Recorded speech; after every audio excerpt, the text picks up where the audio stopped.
31 ஆண்டுகளாக நீதிக்காக போராடிய பேரறிவாளன் இன்று அவர் போராடின அதே சென்னை உயர்நீதிமன்றத்துல வழக்கறிஞரா பதிவு செய்திருப்பது பாக்குறவங்கள நெகிழ்ச்சியில ஆழ்த்தியிருக்கு. முன்னாள் பிரதமர் ராஜீவ்காந்தி படுகொலை வழக்குல தூக்கு தண்டனை விதிக்கப்பட்ட இவரு தன்னுடைய விடுதலைக்காக நீண்ட காலம் சட்ட போராட்டம் நடத்தினாரு.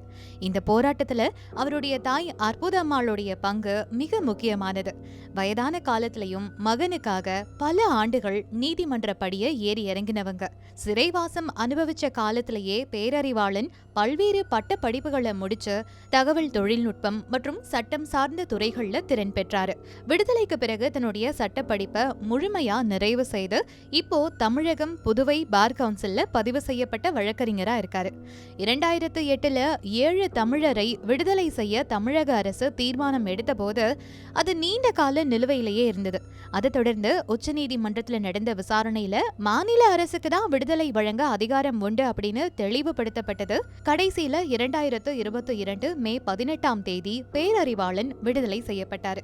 இப்போ ஒரு காலத்துல தான் விடுதலைக்காக வாதாடின அதே நீதிமன்றத்திலேயே பிறருக்காக வாதாட தயாராகியுள்ள பேரறிவாளன் உறுதி மற்றும் நீதி போராட்டத்தின் அடையாளமா நிக்கிறாரு.